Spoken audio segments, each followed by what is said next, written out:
Hi everyone, and welcome to another episode where we're going to be looking at the pages from the book of Judges, starting with Judges 6:11. It's the story of Gideon.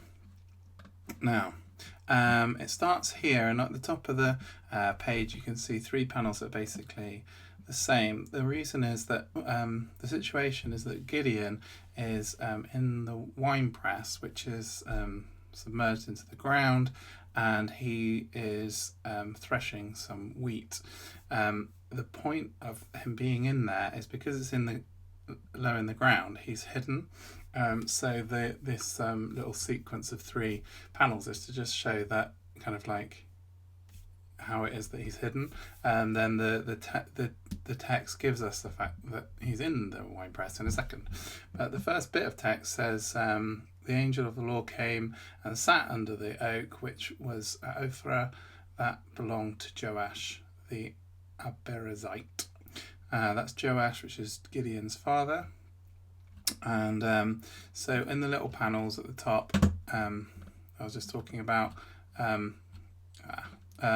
anyway, in the first panel, you can't see anything. You can just see the tree, the oak, and the wine press, and then you see a little hand pop up in the second one, and then the third one, it's gone again. The tree, I'll point out now. So it says, he's under the oak, so it's an oak tree. This is the type of oak tree which they have in the area in Jezreel Valley where Gideon lives. So it's the type, but it's also, you might notice there's these little yellow flowers and stuff, and that's because it's also the season. So from the story, we're able to work out what season the story happens in, and basically from that I've drawn the oak in season, because obviously at different times the oak's going to have acorns or none, or and it's deciduous, so it's gonna, or might be bare, of leaves, but we know it's the time of the bringing in of the harvest of the grain, and so from knowing that, we then can imply the season. The angel of the Lord then appears, and he's actually similar, if you remember, in chapter 3 when he comes and speaks to the Israelites, and he speaks to them and tells them that they've done wrong, etc. But he looks a certain way, and I've done it so that he's got this sort of white robe, he's got this gold sash, and his facial features are going to become familiar as we go into the New Testament. This is what is considered in Christian theology as a Christophany, of appearance of Christ in the Old Testament, and he has a staff, which we find out in a later verse in this section. So he is holding a staff here, but I've made it so it's not just a staff, but it's a shepherd's crook, again just with that identity, and the Lord being like saying in many psalms and stuff that he's a shepherd, and in parables and stuff like that. Now, here at the bottom we get introduced to Gideon. Our first shot of Gideon is that he looks scared. He's hiding in this wine press. I've got him so he hasn't noticed the guy yet, and that's because the guy's kind of appeared there. Oh, and that was the other point of having these first panels, that the dude is not in the shot. If you look at the very top, and now suddenly he's there. He didn't walk into the shot or anything. He's just suddenly he's there. Now, so Gideon is scared, and it says Gideon was beating out grain in a wine press to hide from the Midianites. So he's inside the wine press that we discussed. You can see in his hand he's got a flail for beating the grain. They call it threshing.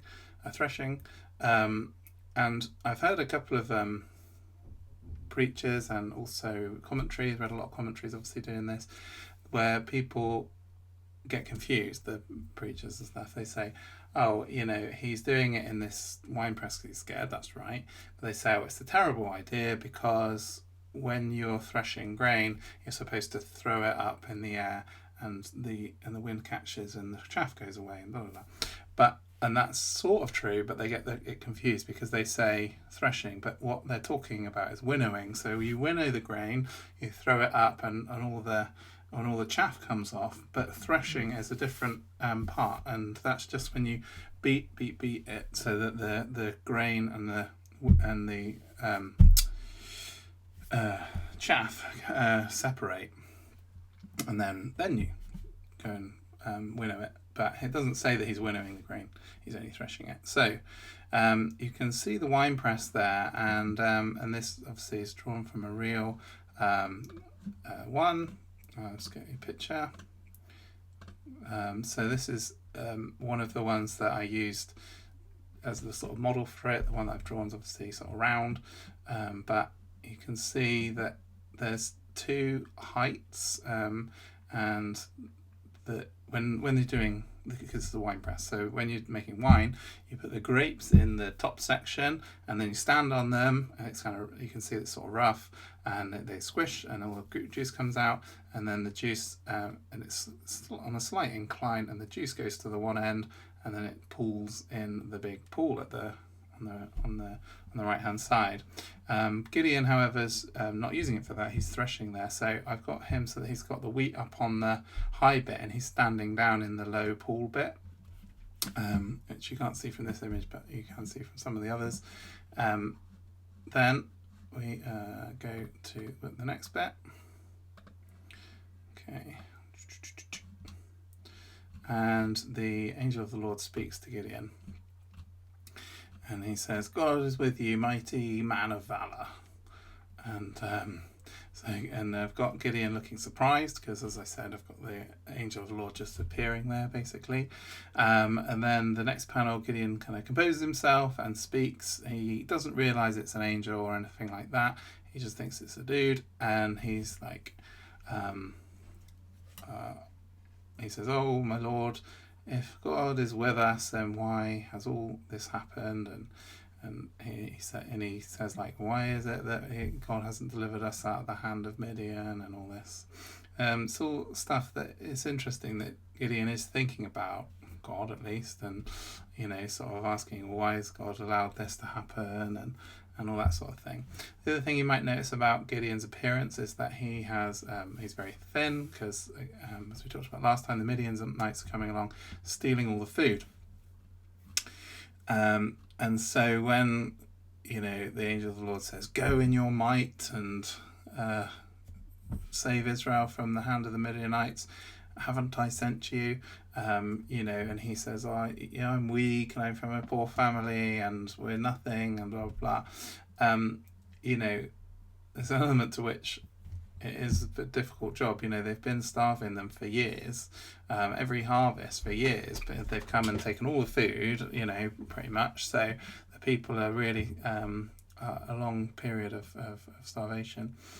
A little thing you might notice is that if you look at the staff on this panel at the bottom left, the staff goes out of the image, and then on the other edge of the panel you see that the angel's back comes out of the image. At the top of the page, which I don't think you saw because I didn't pull it up all the way, is again at the very top there you can see that the staff again is coming out of the panel, and so is his head. It's just a little thing that I've a motif that I've developed through the whole comic, where basically the human beings in the comic, they are restricted to the square panels, but when the angels and stuff like that come along, and when God appears or when God speaks, they're not restricted to the panels, and so they can step. So in the New Testament, when the angel appears to the women, the angel steps into the panel from outside of the panel, and as he appears to them. And in this one, it's just a kind of an ambient ability to be not limited to that two-dimensional sort of square box that he is limited to. Then the Gideon says, "Let me make you some food." He goes away and prepares some food and tells us what kind of food he makes.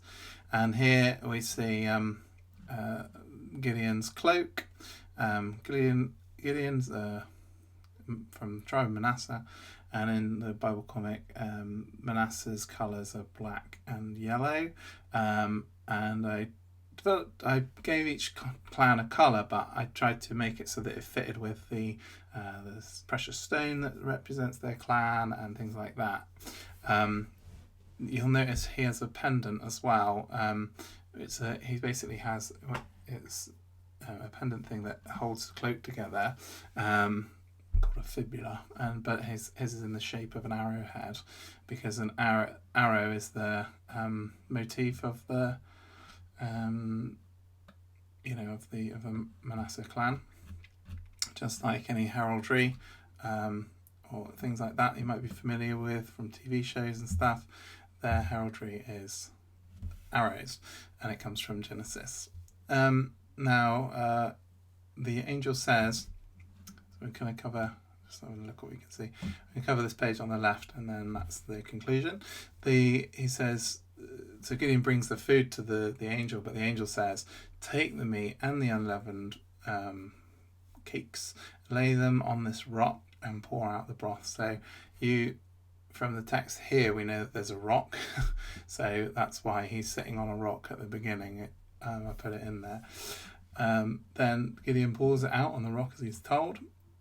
And this is when we find out that the angel has a staff. And it says, then the angel of the Lord stretched out the end of the staff and touched the meat and the unleavened cakes.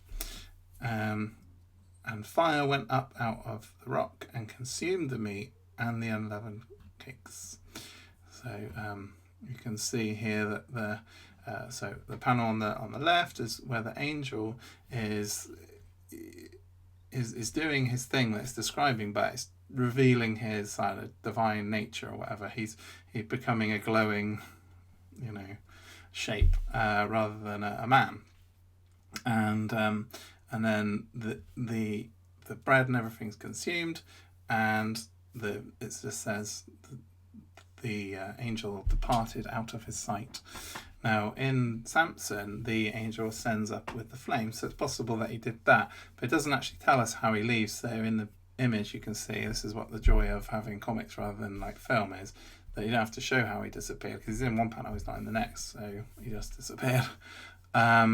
Gideon saw that he was the angel of the Lord. And then finally, Gideon's reaction, he says, alas, Lord, because I have seen the angel of the Lord face to face. And it's a common thing in Judges that the people seem to think that if they see God face to face, that they'll die. So God says to him, peace be on you, don't be afraid, you shall not die. And Gideon built an altar there, and it's called God is Peace. And it says it's still there in Ophrah. And Ophrah, what I forgot to mention is in the background, as a final thought, you can see the mountain there. And also if I go back up to this page, you can see the mountain in the background.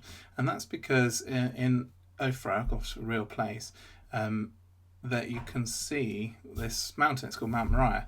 On the internet, I brought you a picture. Let me just get it on the screen. So this is a picture of Mount Moriah. It's actually from a different angle than the one in the picture, but the point is, there you go, you can see it. I had a picture of it, and that's what it was drawn from. And the picture that the one that I drew there was actually from a real picture. But now, the reason I paused then is because I think actually might have done this one with Google Earth. So, again, you can go to the real places on Google Earth, and you can use Street View to see what you can see. And so this is the view of Mount Moriah from Ophrah. So that's we're going to conclude, and I hope you've enjoyed this one. If you're watching on YouTube, like and subscribe, and look below for links to do with becoming a patron. Thanks very much, and see you next time.